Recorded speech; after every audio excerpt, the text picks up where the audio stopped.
Mission impossible 1। तो आज हम एक्सप्लेन करेंगे आपको कि मिशन इम्पॉसिबल 1 की कहानी, जो 1996 की एक मूवी है जिसमें लीड रोल किया है टॉम क्रूज ने। तो फाइनली कहानी शुरू करते हैं। तो कहानी के शुरू में हमें बताया जाता है कि हंट और उसके कुछ साथी मिशन सॉल्व कर रहे होते हैं कीव में, और वो वहाँ से उनका मिशन कंप्लीट हो जाता है। और दूसरी तरफ हम देखते हैं जिम फिलिप्स के पास एक मैसेज आता है कि उसे एक नए मिशन के बारे में जानकारी दी गई है और उसे बताया जाता है कि उसे किन लोगों के साथ काम करना है। और वो फाइनली समझ जाता है। उसे एक टीम दी जाती है जिसमें हंट भी शामिल होता है और उसके कुछ टीम मेंबर्स भी होते हैं। दरअसल ये एक खुफिया एजेंसी के लिए काम करते हैं और इसके बारे में किसी आम पब्लिक को कुछ पता नहीं होता। तो ये एक मिशन के लिए जा रहे रहते हैं पराग में, जहाँ पे इन्हें एक अलेक्जेंडर नाम के बंदे को पकड़ना है जो कि एक लिस्ट चोरी करने वाला है एनओसी की। दरअसल उस लिस्ट में CIA के एजेंट्स के नकली और असली नाम दोनों दिए गए हैं, जिस नाम से वो मिशन कर रहे हैं और जो उनका असली नाम है। दरअसल वो ये लिस्ट अंडरवर्ल्ड को बेचना चाहता है ताकि अंडरवर्ल्ड के लोग CIA एजेंट्स को पकड़ सकें। और इस मिशन के लिए वो चुनते हैं ईथन को, जिम को और क्लैरी फिलिप्स को, जो कि जिम की बीवी है, जैक, सैरा और हैना को।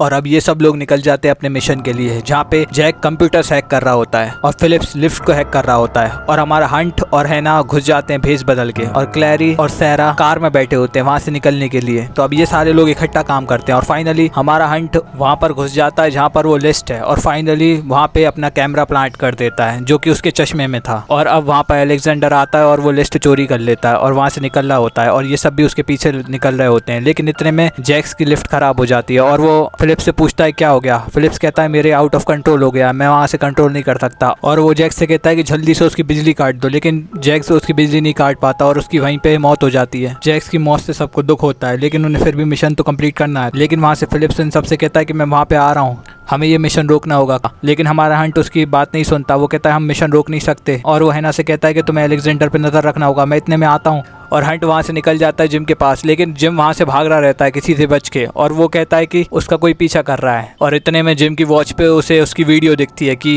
जिम को किसी ने मार दिया, और गोली की आवाज़ भी आती है। और हंट जिम के पास भागता है, लेकिन इतने में वो देखता है कि वहाँ कार ब्लास्ट हो चुकी है जिसमें क्लेयर और सैरा बैठी थी। अब वो दोनों भी मर चुकी हैं, और वो फाइनली बहुत ज़्यादा टेंशन में आ जाता है और वहाँ से भागता है। वो समझ जाता है कि हैना की जान भी अब खतरे में, तो वो हैना की तरफ भागता है और जाके देखता है तो किसी ने हैना को चाकू मार दिया रहता है और हैना की भी जान चली जाती है। और वो देखता है अलेक्जेंडर के पास भी अब लिस्ट नहीं है, जिसने हैना को मारा है उसी ने अलेक्जेंडर को मार के उसकी लिस्ट भी चुरा ली। और इतने में वहाँ पे पुलिस आ जाती है और हमारा हंट वहाँ से अपनी जान बचा के भागता है और अपने सीनियर को फोन लगाता है और बताता है कि उसकी सारी टीम मारी जा चुकी है और लिस्ट भी चोरी हो चुकी है। और हंट का सीनियर उसे ऑर्डर देता है कि वो उसे 1 घंटे में रेस्टोरेंट में आके मिले। हंट रेस्टोरेंट में जाता है और उसके सीनियर को सब कुछ बताता है, और उसका सीनियर कहता है मैंने तुम्हारी टिकट बुक कर दी है, तुम्हें फ्लाइट पकड़ के जाना होगा। लेकिन हंट समझ जाता है और वो बोलता है मुझे पहले ये बताओ कि वहाँ पे दूसरी टीम क्या कर रही थी IMF की। वो कहता है दूसरी टीम? वो कहता है हाँ दूसरी टीम थी वहाँ पे, मुझे पागल बताने की कोशिश मत करो, वहाँ दूसरी टीम क्या कर रही थी। फिर हंट का सीनियर उसे बताता है कि एक्चुअल में ये सब एक ट्रैप था, एक गद्दार को पकड़ने का। हमें लगता है कि IMF में एक गद्दार है जो हमारी इन्फॉर्मेशन लीक कर रहा है और जाके मैक्स को दे रहा है। हंट पूछता है मैक्स वही आर्म्स डीलर? वो कहता है हाँ वही आर्म्स डीलर, उसने हमारे CIA के एक एजेंट को हायर कर रखा है जो कि जॉब 3.14 नाम के एक ऑपरेशन पे काम कर रहा है। और हंट कहता है तो वो लिस्ट? वो कहता है वो लिस्ट नकली थी, असली लिस्ट हमारे CIA हेडक्वार्टर्स में रखी हुई है। ये मिशन तो सिर्फ उस गद्दार को पकड़ने का था। और जैसा कि तुमने कहा कि तुम्हारी टीम में सिर्फ तुम बचे हो, और तुम्हारे बैंक अकाउंट पे हमारी नजर गई थी और हमने वहाँ पे देखा कि तुम्हारे बैंक अकाउंट में $1.5 लाख आए, वो कहाँ से आए। और हंट समझ जाता है कि उसका सीनियर अब उस पर इल्जाम लगा रहा है और उसे पकड़ना चाहता है, और इसलिए वो अपनी जेब से वो चिंगम निकालता है जो असल में एक बॉम्ब रहती है, और उसे एक्वेरियम पे मार देता है, जिससे एक्वेरियम फट जाता है और वो वहाँ से अपनी जान बचा के निकल जाता है और पहुँचता है सेफ हाउस पे। और अपने कंप्यूटर में जाके जॉब 3.14 के बारे में सर्च करने लगता है। उसे वहाँ पे कुछ मिलता तो नहीं है, लेकिन उसकी धीरे से बाइबल पे नजर जाती है, और बाइबल में 3.14 का एक वर्ष रहता है जॉब के बारे में। तो वो उसे देखता है और वो बाइबल का 3.14 वर्ष डालता है उसमें। वहाँ से उसे मैक्स की इन्फॉर्मेशन मिलती है, और वो मैक्स को मैसेज भेज देता है कि जो लिस्ट उसे मिली है वो नकली है और वो उसे इस्तेमाल ना करे। और इतने में उसे पैरों की आहट सुनाई देती है। वो समझ जाता है कोई आ रहा है, और वो देखता है तो वहाँ पे क्लेयर रह जाती है और वो उसके ऊपर गन तान देता है। दरअसल उसे शक होता है कि कहीं यही तो गद्दार नहीं है जिसके बारे में उसके सीनियर ने उसे बताया था। और ईथन उससे पूछताछ करता है, उसकी चेकिंग करता है, और वो हंट को बताती है कि उसे कैसे मैसेज मिल गया था मिशन अबॉर्ट करने के लिए, इसलिए वो वहाँ से निकल गई थी। और उनके मिशन में ये था कि उन्हें 4 बजे यहाँ पर मिलना है, और इसलिए वो 4 बजे यहाँ पर आ गई। और वो पूछती है बाकी सब कहाँ है, लेकिन हंट बोलता है कि सब मर गए, जिम उसका पति था वो भी मर गया, और जो गद्दार है इन सब के पीछे उसका कोड नेम जॉब है, और अब वो उस जॉब नाम के बंदे को ढूंढ के रहेगा, और इसलिए उसने मैक्स से मीटिंग तय कर ली है। और अब वो चला जाता है मैक्स से मिलने, जहाँ पे उसे पता चलता है मैक्स एक लेडी है, और वो मैक्स को वार्न करता है कि वो लिस्ट का इस्तेमाल ना करे क्योंकि उसके अंदर एक ट्रैकिंग डिवाइस है, जैसे ही तुम उसे इस्तेमाल करोगे पुलिस को तुम्हारी लोकेशन मिल जाएगी। लेकिन मैक्स को उसकी बातों पर भरोसा नहीं होता, वो उस लिस्ट को इस्तेमाल करती है, लेकिन देखते ही देखते वहाँ उसके अपार्टमेंट को पुलिस घेर लेती है, और फाइनली अब वो समझ जाती है कि ईथन सच बोल रहा है, और वो वहाँ से बच के निकल जाते हैं। और अब ईथन उससे बोलता है कि मुझे जॉब से मिलना है और मुझे $1.5 लाख भी चाहिए, और इसके बदले मैं तुम्हें असली लिस्ट ला के दूंगा। और मैक्स और इनके बीच डील हो जाती है, और अब हंट वापस सेफ हाउस में आता है और ये सारी बात क्लियर को बताता है, और क्लियर से कहता है कि हमें वो लिस्ट चोरी करनी होगी, लेकिन इसके लिए हमें कुछ साथी की ज़रूरत है। इसलिए वो 2 और जनों को अपनी टीम में ले लेता है और उनसे कहता है कि मैं तुम्हें $1 लाख दूंगा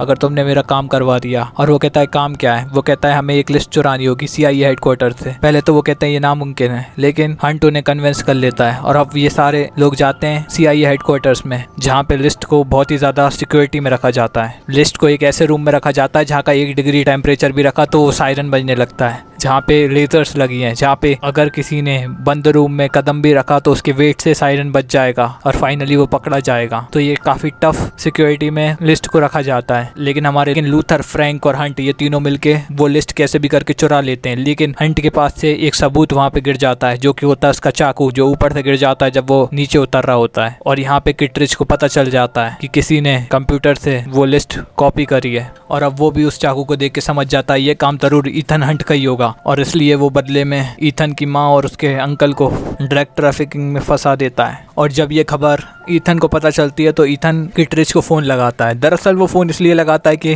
किटरिच को उसकी लोकेशन पता चल सके कि वो लंदन में है, और कॉल कटने के बाद ही उसे उसके सामने जिम दिख जाता है, और जिम अपने बारे में बताता है कि वो कैसे उस गोलीबारी से बच गया, और फाइनली वो बताता है कि गद्दार कौन है। वो कहता है कि गद्दार किटरिच है, लेकिन हमारा हंट समझ जाता है कि ये झूठ बोल रहा है और गद्दार यही है, क्योंकि ईथन ने वो स्टैम्प देख लिया था जो बाइबल के ऊपर था और जो मैक्स को भेज दिया था गद्दार ने, और वही के वही स्टैम्प जिम के पास था जब वो अपने पुराने मिशन पे गया था।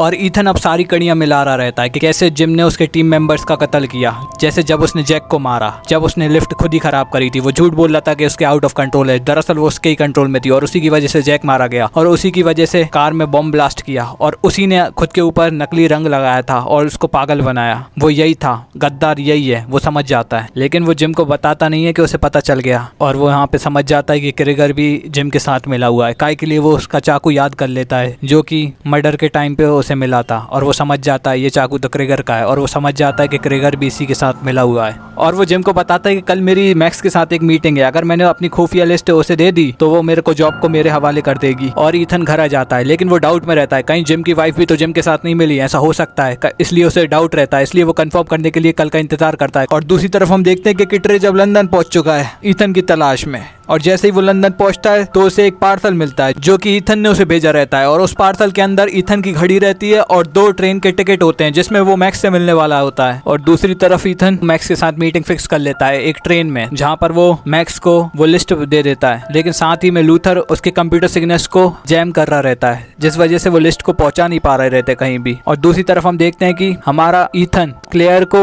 बेसमेंट में बुलाता है, जहाँ पे वो जिम को देखती है और बोलती है कि ईथन उसके पीछे आ रहा है, और जिम के भेस में ईथन समझ जाता है कि ये भी मिली हुई है, और वो अपना मास्क उतारता है। लेकिन इतने में पीछे से जिम आ जाता है और उसके ऊपर गन तान देता है, और उससे पूछता है कि तेरे को कैसे पता चला कि मैं ही गद्दार हूँ, मुझसे मिलने से पहले या मुझसे मिलने के बाद? तो उससे मिलने से पहले। वो कहता है अगर मुझसे मिलने से पहले ही तेरे को पता चल गया था तो तू इतनी देर रोका क्यों, मुझे पकड़ा क्यों नहीं? वो कहता है कि मैं किसी और के बारे में जानना चाहता था। दरअसल वो क्लेयर के बारे में कंफर्म करना चाहता था, और वो कंफर्म कर लेता है कि वो भी एक गद्दार है। लेकिन इतने में ईथन अपना चश्मा लगा देता है जिसके अंदर कैमरा फिट रहता है, और उसकी घड़ी जो उसने क्रिकेट को भेजी थी उस घड़ी में जिम की वीडियो आ जाती है, और वहाँ पे क्रिकेट समझ जाता है कि जिम ही वो गद्दार है, और जिम वहाँ पे गुस्से में आके अपनी पत्नी को मार देता है, और ईथन को भी वहाँ से घायल करके हेलीकॉप्टर में जाने के लिए पहुंच जाता है जहाँ पे क्रिगर उसका इंतजार कर रहा है। लेकिन ईथन वहाँ से उठता है और ट्रेन के ऊपर जाके हेलीकॉप्टर की केबल ट्रेन से जोड़ देता है ताकि अब हेलीकॉप्टर वहां से भाग ना सके। और अब हेलीकॉप्टर को भी ट्रेन के साथ टनल के नीचे से जाना पड़ता है। और अब ईथन हेलीकॉप्टर के ऊपर चढ़कर उसके ऊपर अपनी च्युइंगम लगा देता है। ये वही च्युइंगम होती है जो उसने उस रेस्टोरेंट में इस्तेमाल करी थी और वहां बॉम्ब फट गया था। वही च्युइंगम उस पर चिपका के वापस ट्रेन पे उचक जाता है